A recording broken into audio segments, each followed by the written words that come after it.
لك الحمد أنت قيوم السماوات والأرض ومن فيهن ولك الحمد. بسم الله الرحمن الرحيم. السلام عليكم ورحمة الله وبركاته.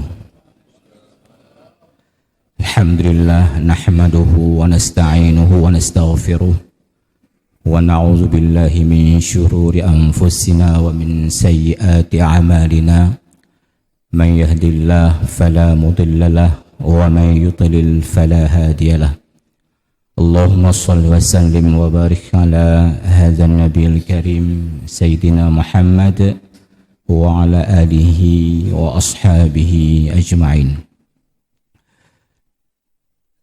Pertama, marilah kita mengucapkan puja dan puji kehadirat ilahi Rabbi atas segala limpahan rahmat dan karunia-Nya. Allah yang telah menghidupkan kita kembali setelah kita mati sejenak, dan kepada Allah lah kita kembali. Alhamdulillahillazi ahyana ba'dama amatana wa ilaihin nusyur. Kemudian selawat beriring salam juga kita hantarkan ke baginda Rasulullah sallallahu alaihi wasallam atas segala perjuangan dan dakwahnya, sehingga kita sudah mengenal mana yang haram dan mana yang halal, sudah mengenal mana yang baik dan mana yang buruk. Hadirin sidang jamaah subuh yang berbahagia, Ustadz Gamal Akhyar tadi malam meng-WA saya bahwa beliau masih berada di umrah. Enggak tahu apakah di Madinah atau di Mekah, tapi yang jelas beliau sedang melaksanakan hal-hal yang terbaik bagi beliau sendiri dan juga bagi umatnya. Oleh karenanya, sebagai ganti beliau pada subuh yang berbahagia ini, lebih kurang 25 menit insyaallah kita akan melihat kembali sisi-sisi yang terbaik buat kita di dalam menjalani hidup dan kehidupan ini. Semoga ilmu yang hari ini kita bahas menjadi berkah dan bisa kita tebarkan kepada saudara-saudara kita yang lain. Hadirin sidang jamaah yang berbahagia, di dalam kitab yang kita bahas kali ini masih berkenaan dengan salat yang diwajibkan oleh Allah. Pada hari yang berbahagia ini kita ingin melihat bagaimana beberapa hadis Rasulullah bersama dengan hikayat-hikayat yang ada untuk memotivasi kita untuk terus melaksanakan salat 5 waktu. Salah satunya adalah di dalam pembahasan ini bagaimana seorang orang tua mengajak anaknya untuk melakukan salat. Bahkan Rasulullah menyuruh anaknya untuk melaksanakan salat pada umur dia 7 tahun. 7 tahun, anak geyu lakukan salat di orang tua. Dan pada umur 10 tahun, kalau dia tidak mau melakukan salat, disuruh pukul. Tapi bukan pukul yang mematikan dia, yang menyakitkan dia, tapi memukul untuk menjerakan dia sebagai sebuah pengajaran. Oleh karenanya berbahagia sekali kepada kita semua yang terus membawakan anaknya dan cucunya ke masjid dalam rangka memotivasi dia, mengajak dia, melatih dia untuk terus melakukan salat ini. Karena kalau tidak kita mengajaknya ke masjid, maka dianggap masjid itu adalah sebagai sebuah tempat yang angker, yang tidak cocok bagi dia. Tapi bagaimana adalah masjid itu kita jadikan bagi mereka itu sebagai taman mereka, sebagai tempat bermain mereka. Makanya sampai hari ini masjid kita suruh menggalakkan untuk mendatangkan anak-anak kita. Ada petugas dari kita untuk menjaga. Bahkan tiga-tiga ada dengar anak mi imo itu anggaplah itu bahagian dari burung-burung kecil yang sedang menyanyikan burung tersebut. Bapak-bapak dan ibu sekalian, diriwayatkan oleh Abu Daud fis Sunan, Sahih Bukhari itu ada Sahih Bukhari, ada Sahih Muslim, tapi Abu Daud kan Sunan Abu Daud. Anna Rasulullah sallallahu alaihi wasallam qala murrus sabiyya bis salati idza balagha 7 sinin. Suruhlah anak-anak kamu untuk melakukan salat ketika dia sampai umurnya 7 tahun. Yang datang begah bunuh. Fa idza balagha 10 sinin fadribuhu 'alaiha. Tetapi ketika dia berumur 10 tahun, kalau dia tidak mau melakukan salat, maka pukullah dia. Ini kata Rasulullah sallallahu alaihi wasallam. Menyuruh Rasulullah ke begah lagi jangan panina hak azazi manusia untuk tidak bisa memukul anak. Ini kan permasalahannya kalau kita pukul anak oleh istri kita kadang-kadang mengadu kita ke HAM. Lalu kenalah kita jera atas hak azazi manusia. Anak semakin tayu bak masjid, semakin galak juga masjid. Sehingga itu menjadi bahagian dari kehidupannya. Jamun han salah lun bak Abu Ansari ramai tak anu mi yang jak abut bak Abu Ansari. Ramai tak. Tapi angka dewasa bacut kakuring jak bak masjid. Bak but mantauna katakanlah demikian. Tetapi bak masjid ada 1-2. Memang selagainya lagi padi yang bangka taknya yang mekre-kre yang sosohnya dipot, tapi yang masuk-masuk tetap dalamnya wah kita pekrui padi yan sekali lagi. Jadi tidak semua kita harapkan itu menjadi mau untuk melakukan salat secara berjamaah, tapi ada 1-2 dan itu dia menjadi yang terbaik bagi dia sendiri. Wa fi riwayatin, ada sebuah riwayat yang lain, murru auladakum bis salati wa hum abna'a 7 wadribuhum 'alaiha wa hum abna' 10 wa farriqu bainahum fil madaji'. Ada tambahan satu lagi perhatian bagi kita orang-orang tua. Suruhlah anak-anakmu untuk melakukan salat pada saat anak-anak kita itu berumur 7 tahun dan pukullah mereka ketika anak tersebut berumur 10 tahun. Wa farriqu bainahum fil madaji', dan pisahkanlah anak-anakmu antara laki-laki dan perempuan ketika umurnya 10 tahun dari tempat tidur mereka. Ini menjadi perhatian. Makanya sebuah rumah yang kita ingin membelinya, kita ingin mendapatkannya, paling tidak rumah tersebut ada 3 kamar yang begah di Tengku Masrul ID lagi ya. Kenapa demikian? Walaupun kita masih anak-anak kita masih kecil, kita membeli rumah sekitar umur anak-anak kita misalnya masih 5 tahun, tapi kita harus ada prediksi kita bahwa kita membeli rumah itu paling tidak ada 3 kamar di sana. Untuk siapa? Untuk kita orang tua, kemudian untuk anak laki-laki dan untuk anak perempuan. Sampai baik tahun antara laki-laki dan perempuan ketika anak kita sudah berumur 10 tahun. Karena kalau umur sudah 10 tahun, ada potensi dia untuk melakukan sesuatu yang tidak terbaik. Bapak-bapak dan ibu-ibu sekalian,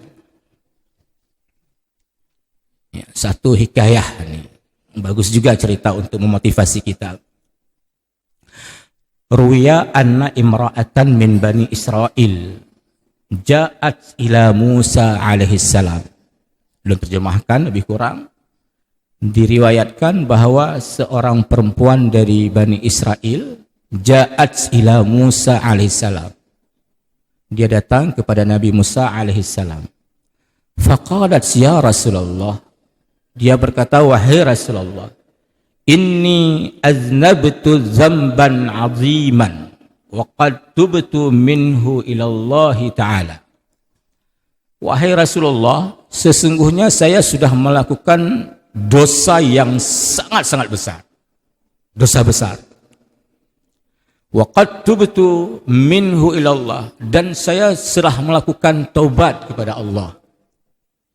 Fad'ullaha ay yaghfirali. Wahai Musa, mintalah kepada Allah untuk mengampuniku. Wa yatubu 'alaiha, dan dia wa yatubu 'alayya, dan dia mau menerima taubatku, kata perempuan tadi. Faqala laha Musa alaihi salam, lalu Musa alaihi salam berkata, wa ma dzambuka, apa dosa kamu?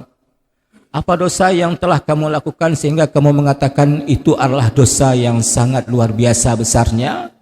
Wa ma dzambuka, apa dosa kamu? Qalat ya Nabi Allah, wahai Nabi Allah, inni zanaitu. Yang pertama, saya sudah berzina. Jadi nanti ada pembahasan di sini, itu masalah zina termasuk adalah dosa-dosa besar. Dia telah melakukan perbuatan zina. Oleh karena melakukan perbuatan zina itu, wa waladtu waladan faqataltuh. Lalu aku melahirkan seorang anak zina dan aku membunuh dia. Dia dosa je memang, raih dosa je.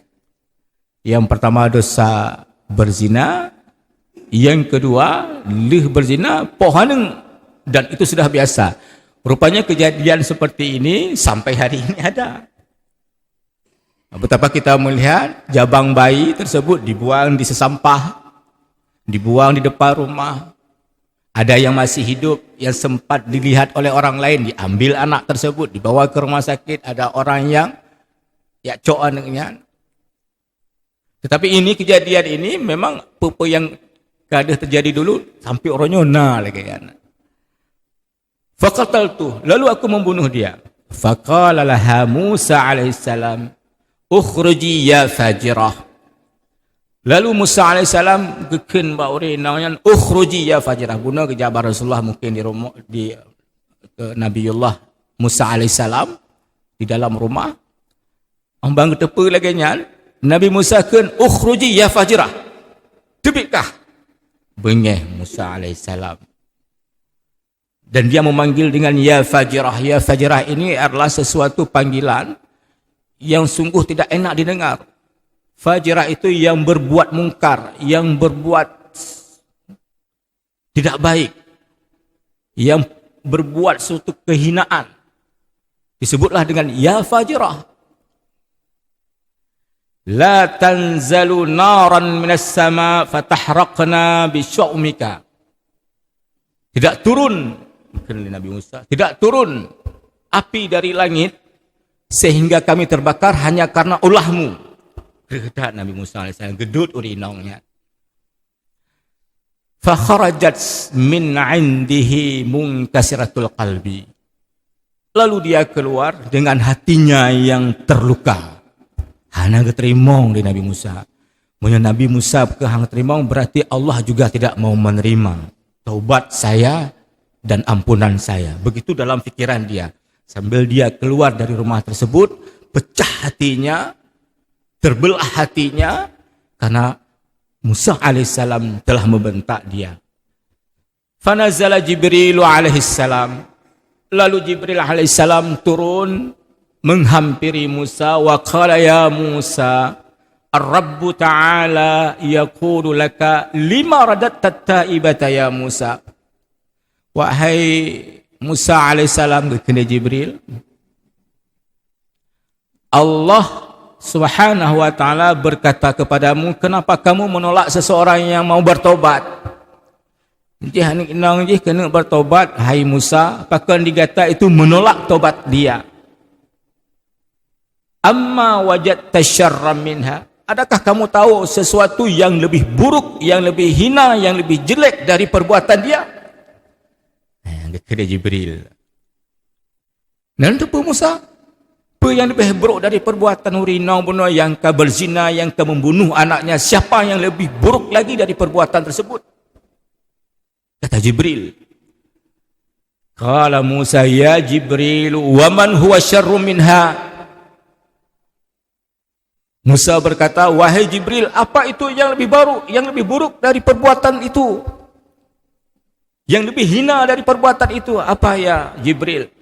Qala tarikus salata amidan muta'ammidan. Rupanya yang lebih buruk, yang lebih hina, yang lebih jelek, yang lebih mungkar dari perbuatan tersebut adalah orang yang meninggalkan salat dengan sengaja dan menyengajakan.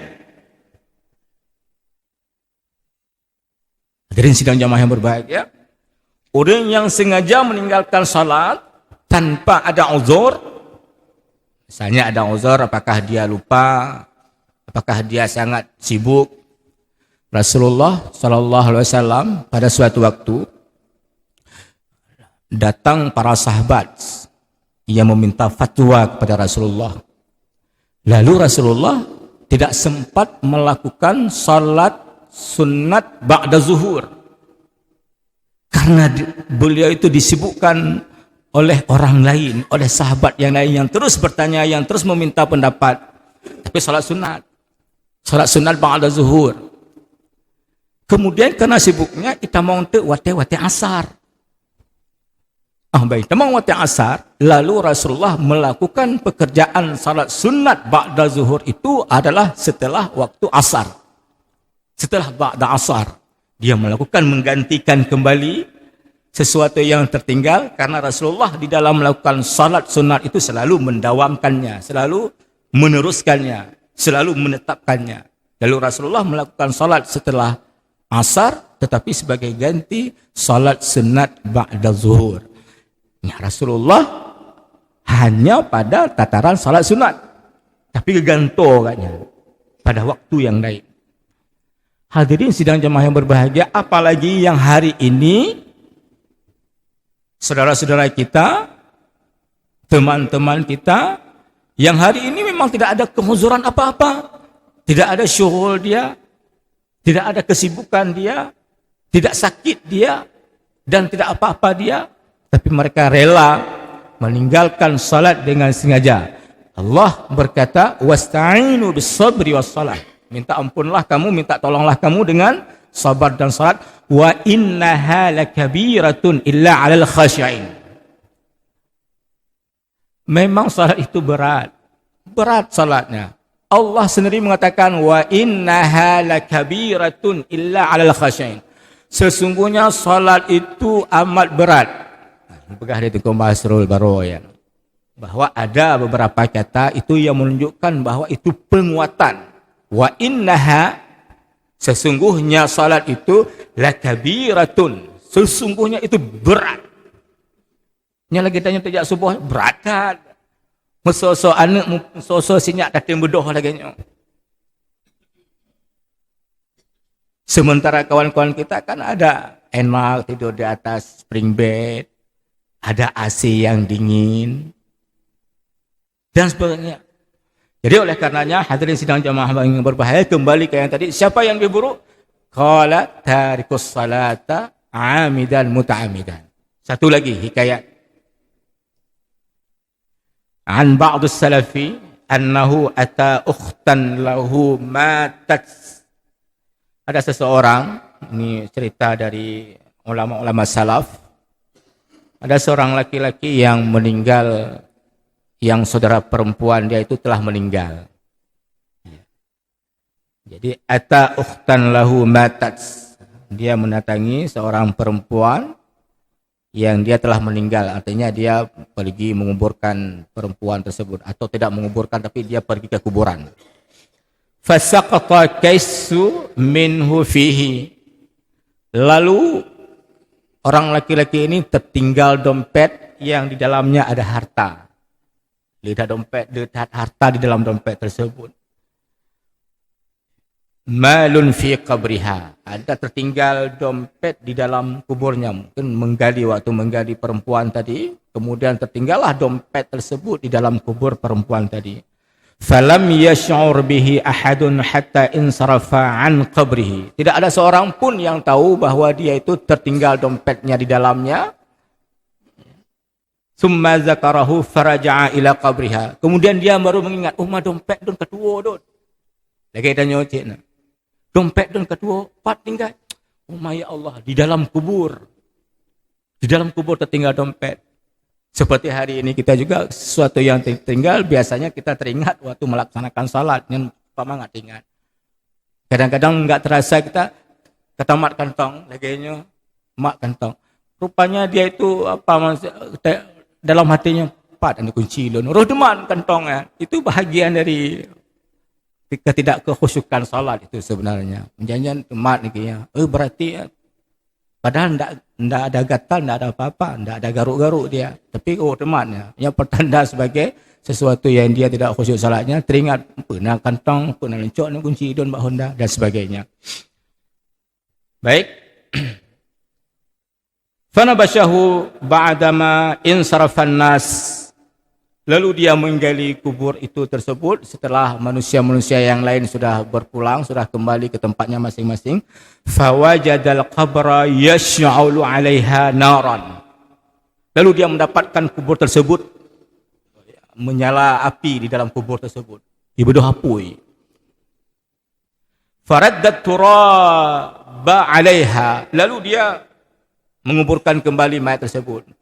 Petari itu malah yang bunuh kali gali kubur tersebut, kemudian cok tanah meratakan kembali. Waraja'a ila ummihi bakian, lalu dia pulang ke ibunya sambil dia menangis karena saudara. Jadi teman baik ibu sambil menangis dia. Waraja'a ila ummihi bakian hazinan, dia kembali ke ibunya sambil menangis dan sedih, hazinan sedih. Faqala ya ummu akhbirni an ukhti, wahai ibuku yang tercinta, beritahukan kepadaku apa yang telah dilakukan oleh saudaraku. Apa yang diperbuat di dalam dunia ya ibu? Akhbirni an ukhti, beritahukan ke saya wahai ibuku apa yang telah dilakukan oleh saudara saya itu. Wa ma kanat ta'malu, apa yang dia lakukan? Qalat wa ma su'laka anha, berkata ibu, apa yang menyebabkan kamu menanyakan tentang itu hai anakku? Qala ya ummi ra'aitu qabraha yashta'ilu 'alaiha naran, wahai ibuku, saya melihat kuburnya itu api menyala di dalam kubur tersebut. Qala fabakat, lalu dia berkata, ibu pun menangis. Anak tepu ibu. Yang bunuh yang tepu cuman anak, saudara laki-laki dia.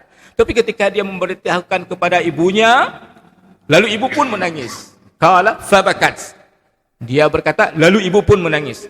Wa qalat ya waladi, wahai anakku, ibu berkata, wahai anakku, kanat ukhtuka tatahawana bis-salati, wahai anakku, bahwa sesungguhnya saudara perempuanmu itu melalaikan salat.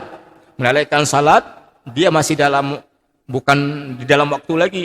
Salat yang terbahas barosa, salat zuhur dilaksanakan adalah pada saat salat asar. Salat asar dilaksanakan setelah tenggelamnya matahari. Salat maghrib melaksanakannya di waktu isya, itu tatahawan. Wa tuakhiruha an waqtiha, dan dia itu mengakhirkan dari waktunya.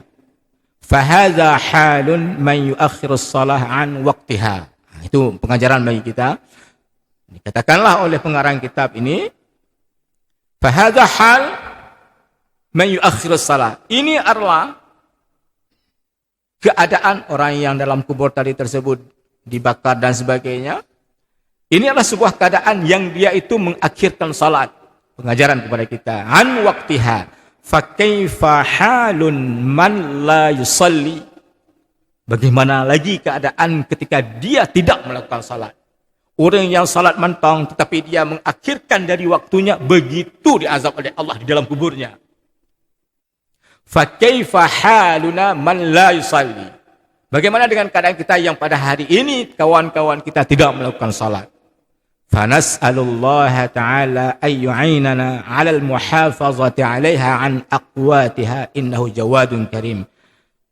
Lalu kita memohon kepada Allah SWT untuk terus melindungi kita, menjaga kita untuk selalu bermuhafazah, untuk selalu menjaga salat di waktu-waktunya. Innahu jawadun karimun. Sesungguhnya Allah Maha Mulia lagi Maha Pemurah. Hadirin sidang jamaah yang berbahagia, mudah-mudahan dengan dua hikayat, dengan dua cerita tadi menjadi tambahan ilmu bagi kita untuk terus menjaga. Selalu saya mengungkapkan bagi kita yang stabil di dalam salat, tidak pernah luput pun kita, keinginan kita untuk tidak pernah luput satu waktu pun dari waktu-waktu kita. Bagi kita yang mengawali salat, kita usahakan terus untuk juga melakukan terus salat. Karena barang siapa yang sudah bertobat dari perbuatan-perbuatan yang dahulunya adalah perbuatan-perbuatan buruk, maka diterima tobatnya oleh Allah, dan dia itu termasuk orang-orang yang diberkahi, dijaga, dilindungi oleh Allah Subhanahu wa taala. Mudah-mudahan hadirin sidang jamaah yang berbahagia berguna, yang pertama bagi diri pribadi saya dan juga berguna bagi kita semua. Lun akhiri dengan hadanallahu wa iyyakum ajma'in. Assalamualaikum warahmatullahi wabarakatuh.